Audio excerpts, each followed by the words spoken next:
Oke, kita mulai dalam Alkitab kita minggu ini. Temanya adalah apa artinya dari Filipi 1 ayat 18 sampai 22. Minggu lalu kita sudah belajar dalam Filipi 1 18. Saat itu Paulus ada di dalam penjara, diperlakukan tidak adil dan dianiaya. Kemudian juga saat itu banyak orang di sekitar dia memanfaatkan dia, mengambil keuntungan, ya, banyak hal yang tidak berjalan sesuai dengan seperti yang dia harapkan. Tetapi Paulus mengambil keputusan, tetapi tidak mengapa. Dan dengan ini Alkitab ataupun firman Tuhan mengasih unjuk tentang kehidupan orang percaya. Kehidupan orang percaya adalah memiliki prioritas. Anda nggak bisa melihat semua ataupun menganggap semua penting, nggak bisa. Ya, karena begitu banyak kalau kita dipengaruhi, segala sesuatu mempengaruhi kita, kita akan menjadi berantakan.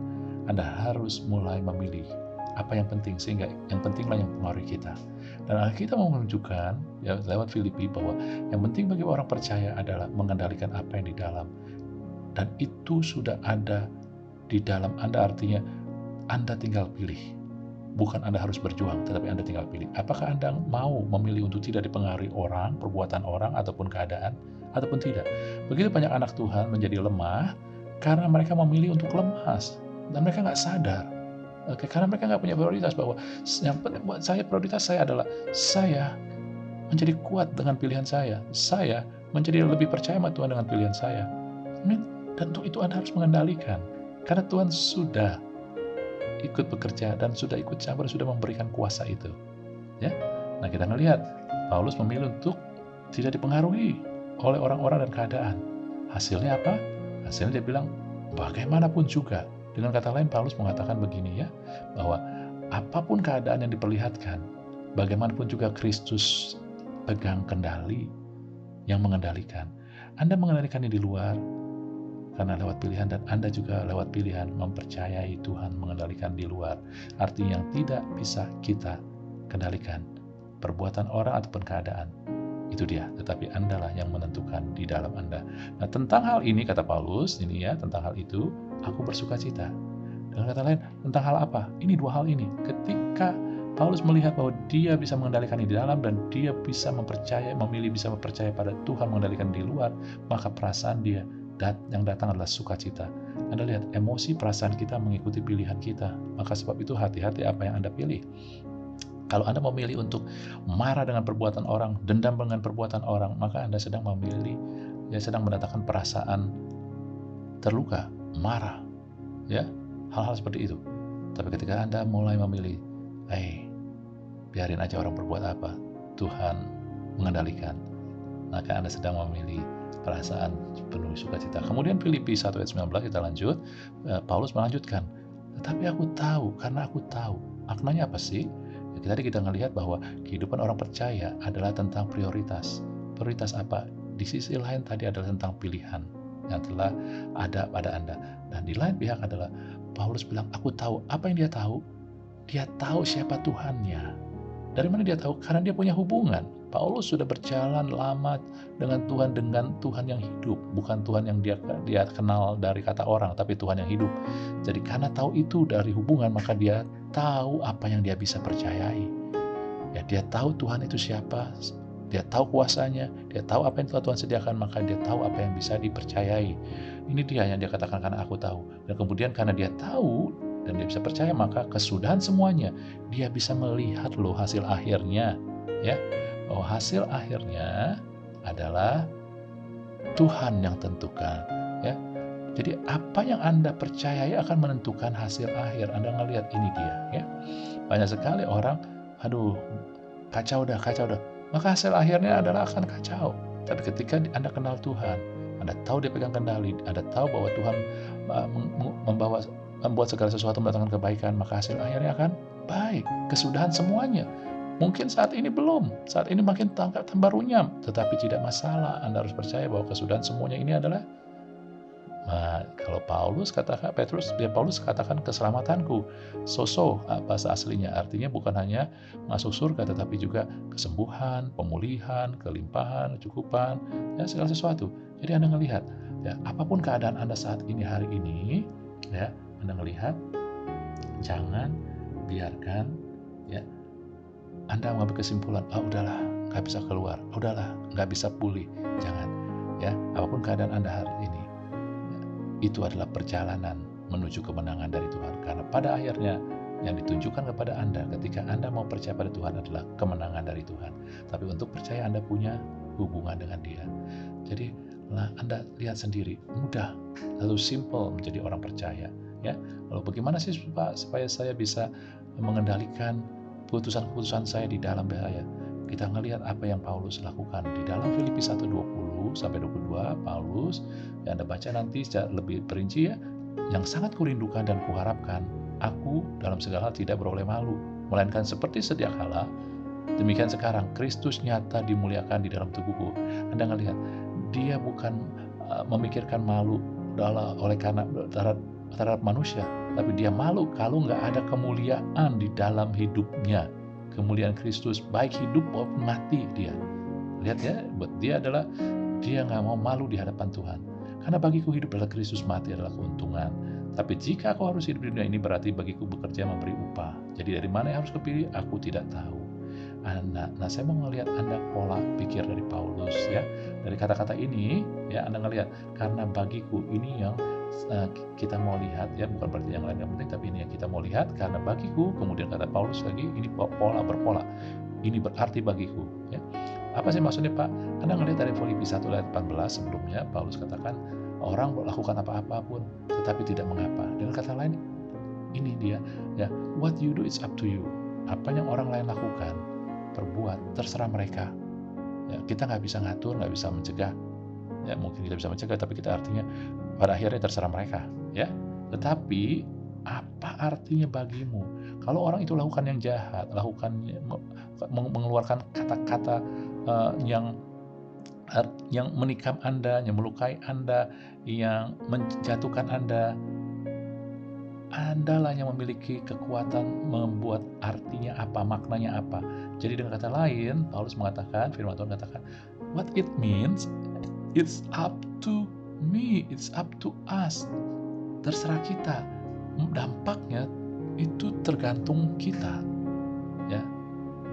Karena kalau Anda, orang melukai Anda, mengeluarkan kata-kata yang jahat, lalu Anda jadikan itu pukulan buat Anda, maka itulah jadinya. Dampaknya Anda akan terpukul. Tapi kalau Anda melihat orang mengatakan kata yang buruk, lalu Anda bilang, ini adalah alat untuk membuat saya tambah kuat, maka dampaknya Anda akan menjadi tambah kuat. Sebab itu kalau Anda tahu itu, maka akan mudah sekali Anda mengambil keputusan yang prioritas apa yang harus Anda ambil. Amin? Di dalam Anda. Oke? Itu dia maksudnya. Jadi kehidupan saya nggak susah-susah. Kita bukan ngatur yang di luar dulu, tapi di dalam dulu. Karena dari dalam hatimu akan mengalir aliran kehidupan, ya, bukan dari luar. Lalu bagaimana sih Pak kalau saya terhubung dengan Tuhan? Bagaimana saya supaya bisa percaya sama Tuhan? Nah, kita bawa kepada cerita Yusuf, ya, supaya lebih bervariatif. Kita tahu kehidupan Yusuf, dia dibuang oleh saudaranya, dia jadi budak di rumah Potifar, kemudian dia masuk penjara, tapi akhirnya jadi orang nomor 2 di Mesir. Nah, ketika dia bertemu saudara-saudaranya, setelah menjadi orang nomor 2, orang paling hebat di Mesir, dia katakan, memang kamu telah merekarkan yang jahat terhadap aku. Apa maknanya? Bukankah ini sama yang kayak tadi? You do, what you do is up to you. Kamu melakukan jahat, itu terserah kamu. Kira-kira kayak gitu. Sama kayak seperti Paulus katakan. Ya, itu dia. Jadi, tapi itu tidak mengapa seolah-olah kayak gitu. Jadi perkataannya macam-macam, tetapi polanya adalah sama. Yusuf mau mengatakan, what you do is up to you. Kamu melakukan yang jahat, kamu buat yang jahat, itu memang kamu lakukan, terserah kamu. Tetapi yang mau ditekankan oleh Yusuf, Allah melakukan untuk kebaikan. Dalam konteks sesuatu yang tidak bisa kita kendalikan di luar kita, yaitu di luar kita, ya, bukan lagi up to us, tetapi what it means, it's up to him. Nah, maksudnya apa? Tapi apa maknanya yang mendatangkan kebaikan, terserah Tuhan. Tuhan yang pegang kendali. Orang boleh berbuat jahat, tetapi Tuhan yang pegang kendali, yang bisa membuat perbuatan orang itu, situasi yang orang itu sebabkan, membatangkan kebaikan buat kita. Itu dia. Ya. Jadi kalau tadi Anda melihat itu yang what it means, it's up to us, apa maknanya tergantung Anda, itu berbicara ke dalam, tetapi yang keluar, ya, yang tidak bisa kendalikan itu tergantung Tuhan. Nah, bagaimana bisa sih? Ya, karena Yusuf punya hubungan dengan Tuhan. Dia sudah memilih yang benar. Ya, bagaimana saya tahu dia bisa memilih benar? Dari keadaan dia.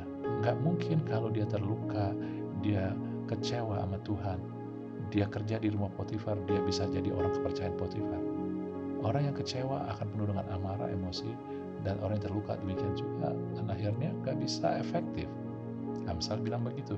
Kalau nggak bisa efektif, bagaimana dia bisa berprestasi sehingga bisa jadi orang kepercayaan di rumah Potifar? Dan ketika dia ada di penjara pun sama, dia jadi orang kepercayaan di kepala penjara. Kenapa? Karena dia telah memilih yang benar. Dia nggak mau dipengaruhi oleh perbuatan orang dan keadaan yang buruk. Saudari, banyak kali orang percaya menyuruh Tuhan semua. Tuhan ubahkan, Tuhan bukakan, Tuhan bebaskan, Tuhan datangkan. Kadang mereka nggak sadar bahwa ada bagian kita untuk bekerja sama bersama Tuhan, yaitu kita memilih yang benar. Sehingga akhirnya Tuhan bisa bekerja dengan efektif di kita. Ketika Yusuf memilih yang benar, ketika Paulus memilih yang benar, maka mereka menjadi orang-orang yang efektif sehingga Tuhan bisa bekerja luar biasa. Oke? Ya, Anda ngelihat bahkan orang percaya kadang senang dengan ini. Manusia merekarkan yang jahat, Tuhan mengubah menjadi kebaikan. Tapi dengar kata Yusuf, ya, orang yang dekat Tuhan dan mengerti maksud Tuhan. Dia katakan, semua ini kalau Tuhan mengubah kebaikan dengan maksud, dia tidak tinggi hati. Tuhan mengubah kebaikan bukan artinya sekedar membela dia, mengkhususkan dia, tetapi Tuhan punya maksud ataupun tujuan yang lebih besar, yaitu dalam hal Yusuf adalah memelihara hidup orang bangsa yang besar itu orang percaya. Anda melihat ya bahwa dampak sesuatu akan membawa kebaikan ketika Anda terhubung dengan tujuan Tuhan. Mungkin Anda sekarang menjadi khawatir, pas saya nggak tahu loh tujuan Tuhan apa dalam hidup saya. Jangan takut. Saya percaya Yusuf pun tidak tahu tujuan Tuhan yang besar itu apa ketika dia dibuang oleh saudara-saudaranya, dijual jadi budak, ketika dia dalam penjara, dia nggak tahu. Dia baru mulai mengerti ketika dia mulai diangkat jadi orang nomor 2 di Mesir. Tetapi itu pun belum secara keseluruhan. Dia baru tahu tujuan Tuhan yang lebih besar dalam hidupnya apa, itu ketika dia melihat saudara-saudaranya datang dan dia baru sadar. Inilah tujuan Tuhan, yaitu supaya dia bisa melihara bangsa Israel. Tuhan sudah menyediakan jauh sebelum keadaan membutuhkan. Itulah Tuhan kita, dan dia semakin mengenal Tuhan, dia semakin percaya sama Tuhan, sehingga pada akhir hidupnya dia begitu yakin dan dia suruh orang bersumpah, keturunan Israel, supaya jangan kuburkan dia di Mesir, bawa tulang-tulang dia keluar, karena dia terlalu yakin bahwa Tuhan menjanjikan tanah perjanjian bukan Mesir. Dia di ambang kematian, dia tetap memiliki kepercayaan. Karena apa? Karena dia percaya Tuhan ini punya tujuan sama hidup dia yang lebih besar. Amin, saudara. Oke, jadi Anda melihat Paulus pun sama, tapi cara dia ngomong adalah, karena bagiku hidup adalah Kristus, mati adalah keuntungan. Ya, ini bukan jargon yang sombong-sombongan, ya. Ini adalah jargon yang mengatakan bahwa, ya, dengan kata lain, ya, ketika saya hidup, saya harus work with God, bekerja sama dengan Tuhan. Ya. Anda bukan bekerja untuk Tuhan karena Anda sudah jadi anak Tuhan, jadi sahabat Allah, tapi Anda bekerja sama dengan Tuhan. Tuhan nggak bisa membawa sesuatu kebaikan ataupun melakukan sesuatu jika Anda tidak bisa bekerja sama. Kita harus bekerja sama. Salah satu kerjasamanya adalah Anda memiliki pilihan-pilihan yang benar, sehingga Anda memperkuat diri Anda memberikan diri Anda di dalam situasi di mana Anda jadi kuat. Itu adalah kerjasama kita, salah satunya. Ya. Lalu ketika Paulus katakan mati adalah keuntungan, ini bukan bicara dia mau mati, tetapi dia bicara hidupku di tangan Tuhan. Dengan kata lain dia mau bicara, saya bersandar penuh sama Tuhan. Saya nggak perlu takut, saudara. Ya, ini dia. Kehidupan orang percaya adalah bekerja dalam hubungan dengan Tuhan, adalah bekerja bersama Tuhan dan bersandar penuh pada Tuhan. Jadi saudara-saudari, inilah ringkasannya. Menjadi orang percaya adalah memiliki prioritas, melihat apa yang penting. Pertama, berdasarkan pilihan lewat pola pikir. Yang kedua adalah berdasarkan pengenalan lewat hubungan. Ketika Anda memiliki hubungan, Anda semakin kenal, Anda semakin tahu